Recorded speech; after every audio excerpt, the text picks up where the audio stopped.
About 5 years ago, I met a wise and wealthy man who had spent his entire life studying success. And he'd reached a clear conclusion concerning the reason for success in life and especially in business.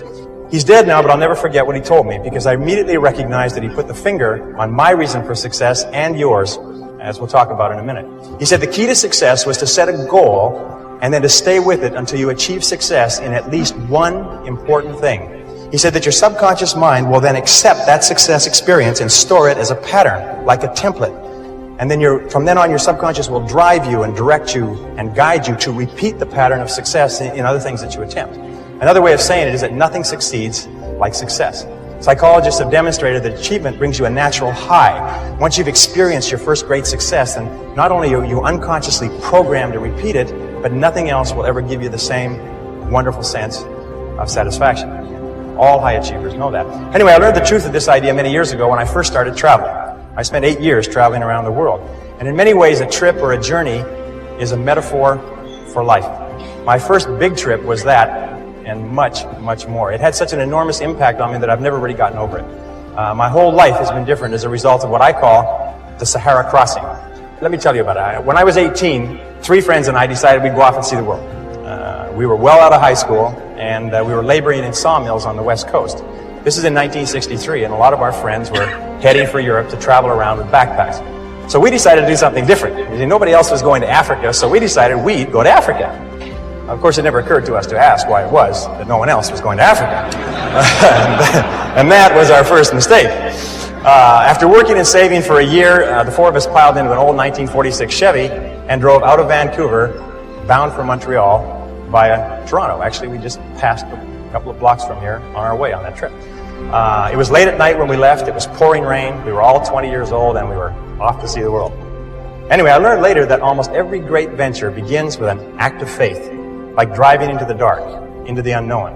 In a way, nature protects us by shielding us from knowledge of the difficulties and obstacles that lie ahead. Because if we really knew all the problems we would face, the setbacks, the suffering, the temporary failure, and the disappointments, many of us would hesitate about ever even starting out at all. And our plan was to drive across country to Montreal, get jobs on ships to work our way across the Atlantic, and then head south across Europe to Africa. Pretty basic plan. However, as it happened in Montreal, one of the guys decided to give up and go home, and so he left us. Well, that left 3. The other 2, after one day, still remember that, after one day of looking for work on the waterfront, decided to quit. Decided to quit trying and to spend their limited savings to pay their way across the Atlantic, rather than to work their way. I tried to talk them out of it. I told them that quitting is a habit. If you quit the first time you run into difficulties, you'll always quit when the going gets rough. You will, in effect, establish a pattern for failure rather than a pattern for success. But their minds were made up, so we split our savings and they took passage on a ship to England. I worked on a construction site in Montreal, hauling heavy things for the entire winter, and then I got a job on a Norwegian freighter out of Halifax in late February and arrived in England in mid-April.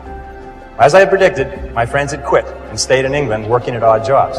However, we soon made up, good buddies again, and once more we headed for Africa. At this time, all we had was an 8.5 by 11-inch page about this size that had Europe and Africa all on the same map, on the same page. And it seemed to be a very simple thing to go from London, which was up here, to Johannesburg, which was down here. And it was just one page. And I mean, we sort of drew a straight line, and we thought, well, oh yes, there was a little orange part right across sort of a band right through the middle there called the Sahara Desert. Well, we thought, well, we'd just whip over that and get down to the green part on the map. There's no problem. Without a word of a lie, this is true. We didn't stop to think that the total distance was about 8,000 miles. See, we were big picture people. We didn't let ourselves get bogged down with details. We were young and we hadn't learned that it's the details that get you every single time. So we took a train down to London. There we bought bicycles. See, we'd never heard of anyone riding from London to Johannesburg on bicycles, so we decided that we would do it first and become famous. That was another mistake. We soon learned that when you ride bicycles across France in the springtime, you find that the hills are all uphill and the wind is always in your face. So likewise, I found that when you embark on any new venture, you often find the same thing. Everything seems to go wrong, usually at the worst possible time and in the worst possible and most expensive way, like starting a new business or a new career. Anyway, after 2 weeks of grinding along on bicycles, uphill the whole way, which seems like a geographical impossibility, but it's true. We said, the heck with this. We loaded the bikes on a train and we rode across France and Spain to Gibraltar. There we sold the bicycles and bought a Land Rover with our last dollar. So now we had a little problem. We were out of money. We'd exhausted our meager finances buying the Land Rover, and we didn't have enough money for fuel and equipment. So we all sat down. We consider ourselves great writers at that time. We all sat down and wrote letters to everybody that we knew, pleading for money, telling them how desperate our situation was. Sitting here looking across the Straits of Gibraltar to Africa. All we needed was just a little bit of money to get us over there. Anyway, eventually we got a little bit of money here, a little bit of money there, and then we got one big score. I'll never forget this. An uncle of Jeff's that he'd only seen once in his life sent us 100 pounds. 100 pounds at that time was $300, worth more than $1,000 today. And we were ecstatic. We were saved. So this is another lesson. Nobody ever makes it on their own. One of the great lessons of life. We all need help from others to get over the rough spots. Well, with the additional money, we loaded up with food and supplies. We took the ferry over to Tangiers in Morocco, and then we headed out of Tangiers toward the Atlas Mountains and the Sahara, full of excitement, singing as we drove down the road. 20 miles out, the radiator blew up. The radiator was just the beginning. Over the next 10 days, the steering rods bent and threw the front wheels out of alignment, so the tires blew one by one. When we got a flat tire, and we got lots of flat tires, we had to sit by the side of the road patiently, sometimes for hours, until somebody came along with the proper tools to help us change the tire. But we pressed on anyway. As we drove deeper into Morocco and over the Atlas Mountains and onto the Sahara Escarpment, we entered into a world that had changed very little in 1,000 years.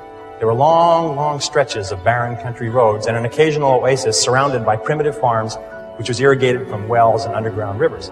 And that began an experience that I still remember quite clearly, and I think you'll be able to relate to this. By this time, I was speaking French fairly well. We could converse with the natives in the occasional small towns that we passed through. And in one town, early in our slow, halting trek across Morocco, someone asked us where we were headed. And we told them that we were going across the Sahara and into Africa. And he said, "Oh no," he said, "you can't do that." He said, "You'll die in the desert."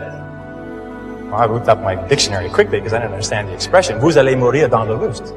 We then began to hear this on a regular basis everywhere we went.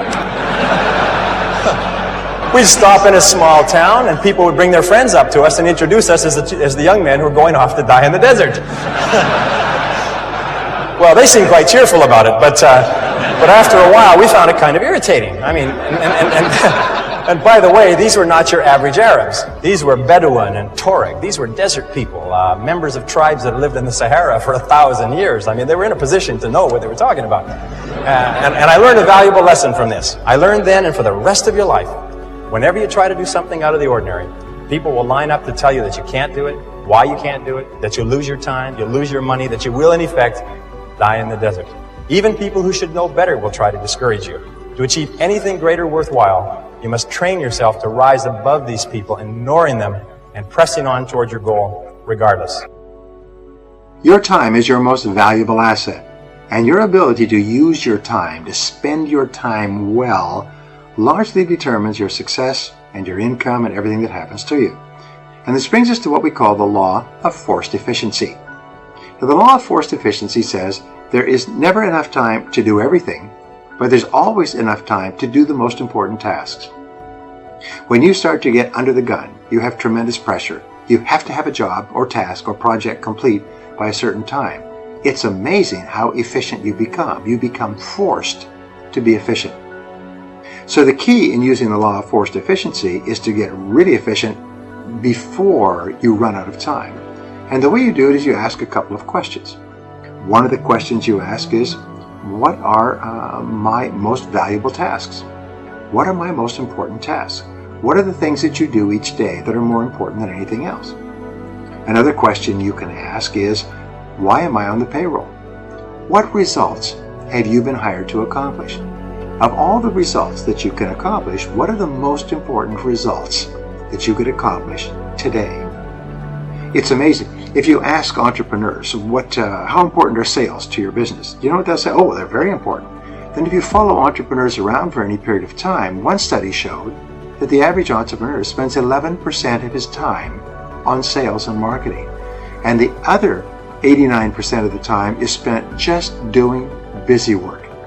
And of course, once you start to do busy work, the busy work increases and increases almost like rabbits multiply. A third question you can ask for the law of forced efficiency is, what can I and only I do that if done well will make a real difference? Every hour there's an answer to this question for you.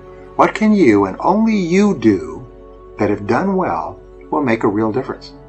This means that if you don't do it, nobody else will do it. But if you do it and you do it well, it can make a difference to your life and to your business. And the final question for forced efficiency is this: what is the most valuable use of my time right now? This is the greatest of all questions in time management.